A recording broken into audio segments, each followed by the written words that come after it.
as time flies by, you'll open up your eyes wide. You feel it's gonna go your way. Hey, hey, it's a brand new day. Hey, hey, hey. Welcome back to Marbella Now. My name is Nicole King, and I'm delighted to welcome back to Marbella Now, but the first time in the RTV Marbella studios, Garry Waite. Very well-known personality here in Marbella, and not only has he got a great reputation in his restaurateur abilities, he's written a couple of books, and they're actually quite good. Garry, nice to welcome you to the programme again. Nice of you to say those things. Yes, thank you. Well, of course. How could I not? Last time we were together was just after lockdown. Yes, in between. And yes, and we had, in between. We had a nice little chat in the Real Club de Paddle, also Zero Hero members, by the way. And it's very nice to see that in the resident community, your book is actually really taking off. I've had quite a few people that are actually saying, "Oh, have you read Garry's book?" And you read Garry's book. Oh, right, good. That's good. Yeah. So tell us a bit about how's life at the moment. What are you up to? You're writing another book, or? I am actually. Yes. I've got nothing better to do apart from putting on about 10 COVID kilos and not getting to the hairdresser for about 2 months. Everything's much the same as it was. But so what's the subject on this book? Well, this one is completely different. As you know, the first one, The Warm War, was a novel, and it was based here in Spain and Russia and the States. This one is a novel as well. The other one was an autobiography, or sounds ever so grand, autobiography. I just mean it's a ramblings of memoirs before I came to Spain and since I've been in Spain. So it's quite personal, and it's about where I've been, what I've done, who I've met, the people that I've been with, and had the company of lovely ladies and mates and what have you. So it's very much a personal. How long have you been on the coast? 36 years next year. Most of your life? Half my life. Well, I was being sweet. Yeah, that's right. No, it's not half my life yet. It's true. Yeah. But this one is a factitious book. It's based in Monte Carlo in 1942. My great uncle had a hotel in Monte Carlo called the Bristol Majestic Hotel, and it was taken over by the Germans, well, the Italians first, and then the Germans in the Second World War. When, if you read, or if you know the history of Monte Carlo, it remained a sort of a neutral premises, mainly because a lot of Italians lived in Monte Carlo at the time, in Monaco, and the idea was that the Italians weren't actually that keen on sort of invading it because there were Italians there. But they eventually did. But they only stayed for about 9 months, and then it was taken over by the Germans. And the Germans took over the hotel. And then from there, the story develops about the family. And it's a fictitious family, but obviously it's based a little bit on what little knowledge I had about my great uncle and his brother. And so it's that, and of course it's an espionage type thing. It's about the resistance and how they managed to help Jewish families escape, and how they sort of sabotaged the Germans' movements if they could, and mixing that with relationships, love and family, and how the families progressed from 1940 up through to the mid-2000s. It sounds like a fascinating read. I mean, I'm just sitting here like, tell me more, tell me more. Well, it's one of, I mean, when I did the Warm War, I had an idea, and I didn't have a plan, and eventually the story started to come. Well, I had the idea for this one, but again didn't really have a plan. So I started writing, and what I like about it is when I develop characters, and if I start liking the characters, then I find out where they're going to go, and if I can work out where they're going to go, then the story will go with them. And that's basically how it's happened. I've had a few constipatory moments when I've sat there looking at the screen and thinking, I don't know what's going to happen next. What am I going to do with him? How am I going to get him where I want him to be? And what are they going to do when they get there? And things like that. But basically, I've got a rough idea. So I'm only a third of the way through it, if that. I've only done about 25,000 words. So.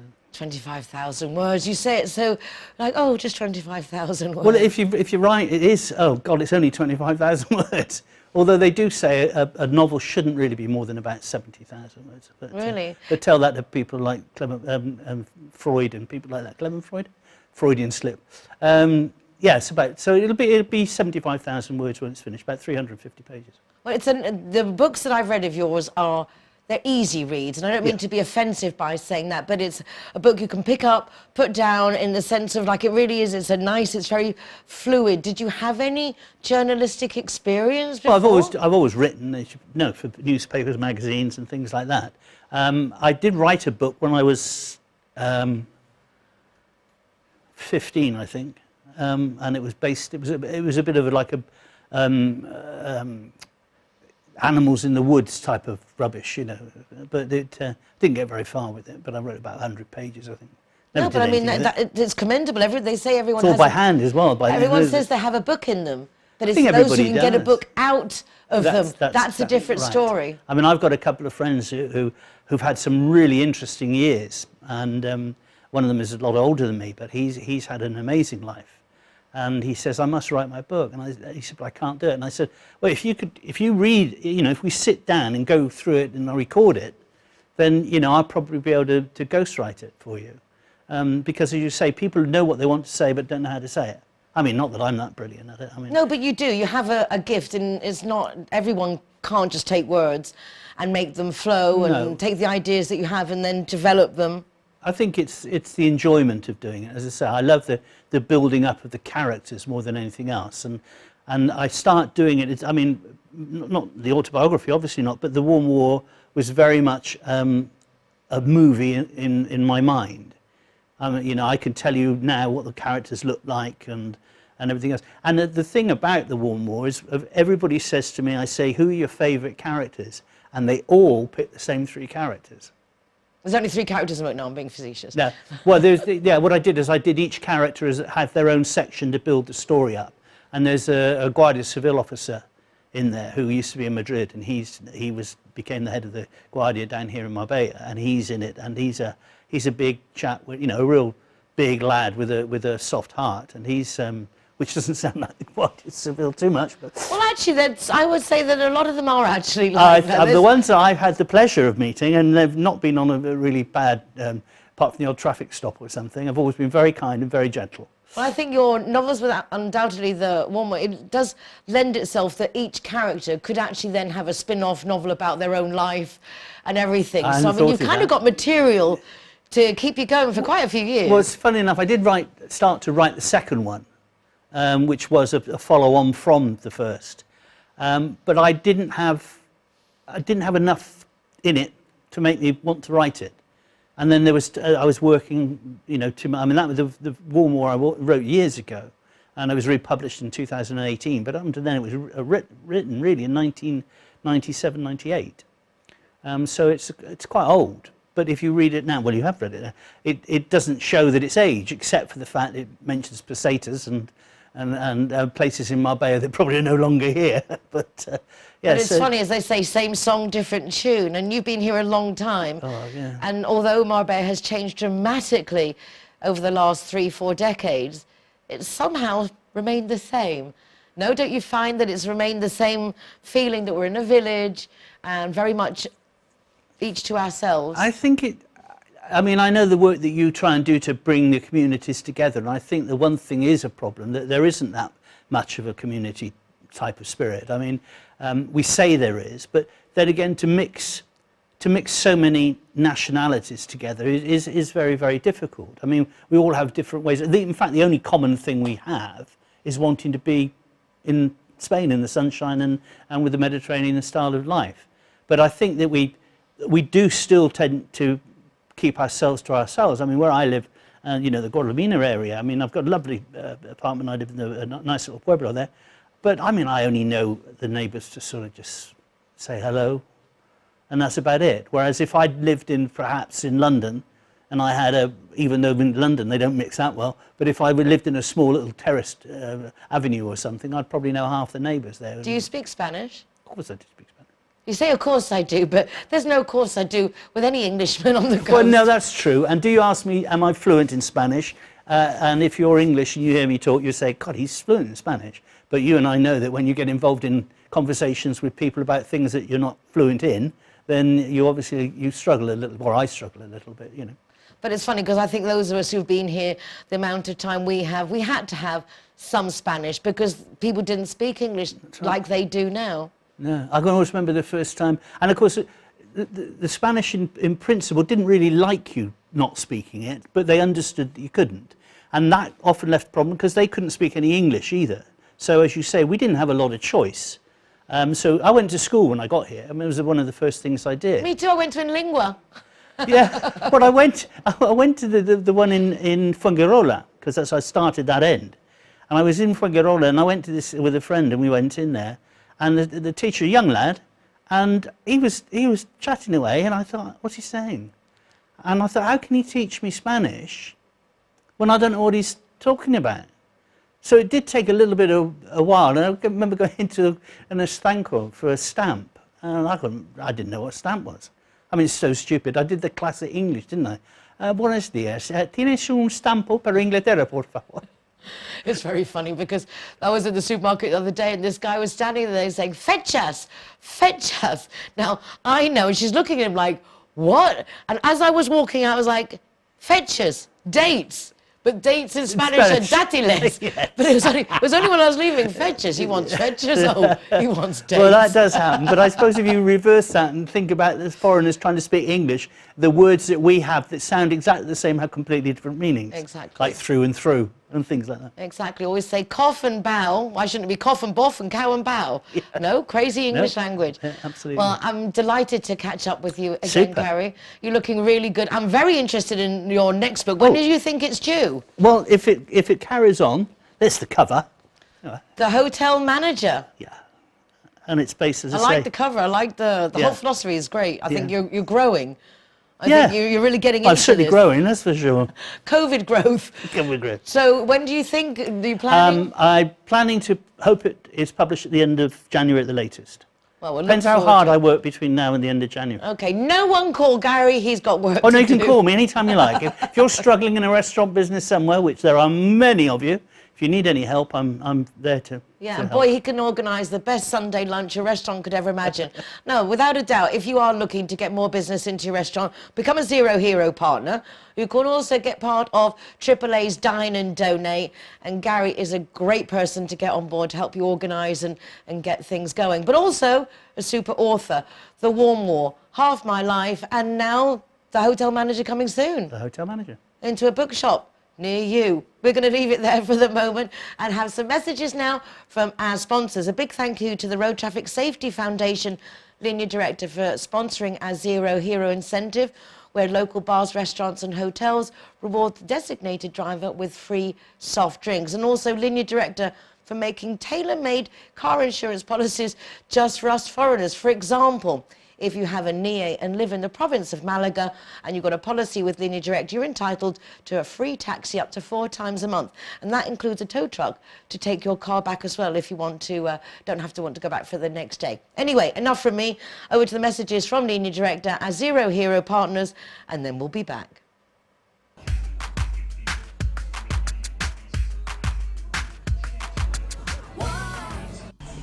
Hi guys, Ross here from Hogan Stand. Proud to be a member of the Zero Hero campaign. And we recommend everybody, nobody drives drinking, everybody who drives a car doesn't have any alcohol in their system, and we're proud to sponsor the Zero Hero program.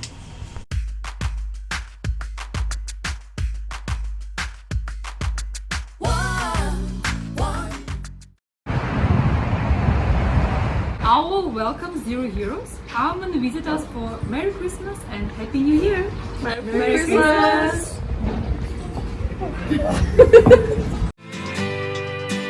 Hey, hey. Judy likes to consider herself a clever young woman, which is why she thought very carefully before choosing her insurance company.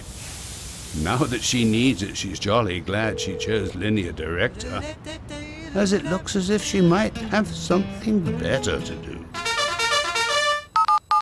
Why don't you be clever, like Judy? Call Linear Director on 952 14 78 34 and see which policy is best for you. When I'm the designated driver, I think it's only fair that I get to choose a zero-hero venue that rewards me with free soft drinks. My friends all get to choose and booze, and they feel safe going home with me. Make sure that you get your reward for being the designated driver. Why pay if you don't have to? Zero Hero, welcome to the playwright. Hello guys, welcome to Harbor. All the designated drivers are welcome here to the Harbor.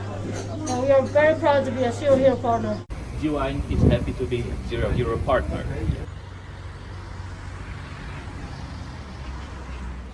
Clara are proud to present Zero the Hero. Never drink and drive. Yes, I mean, do you think that's a piece of McNulty's is proud to be a Zero Hero partner. Casa Tua is proud to be a Zero Hero partner. We're all thinking about Christmas and undoubtedly presents. I can only but plead that you buy your presents in charity shops from our local businesses, and if you do go out, that you go to the local businesses and support them. They really do need our support, undoubtedly. As Spectrum says in their advertising, if we don't use them, we will lose them. When I walk out and about Marbella, I think there's another business closed every single day. It is up to us local residents to use our local businesses. Please don't go to the big shops or buy online when you can buy something locally. And I can but encourage you to go to our charity shops. I got this for €3 in the Butterfly Children or the Kudeka shop, I'm not sure which. But they all have great stuff. We live in a great area where people have lots of money and they often give away things they've never even used. Remember also, dine and donate with AAA. If you go to one of the participating businesses and you say that you've come to dine and donate for AAA, they will give a percentage of your bill to the Animal Rescue Centre. Likewise, Zero Hero partners are rewarding the designated driver with free soft drinks. Always good to go to local businesses, but particularly those who are involved with our local community. Well, that's it for me for today. Take care of yourselves. See you tomorrow.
Upon tonight,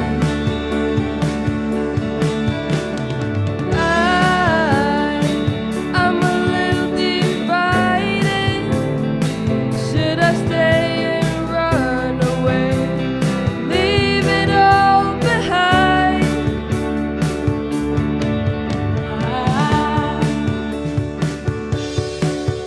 It's times like these you learn to live again.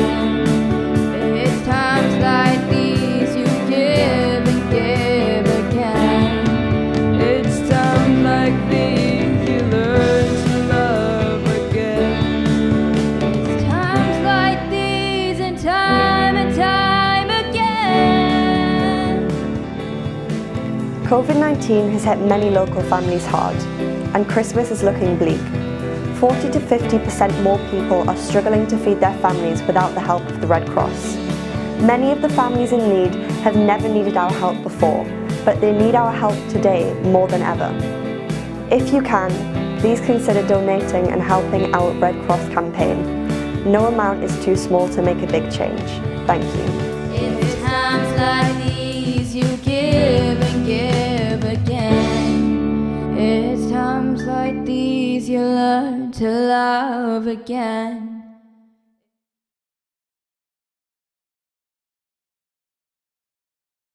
A big thank you for joining us every day to watch Marbella Now.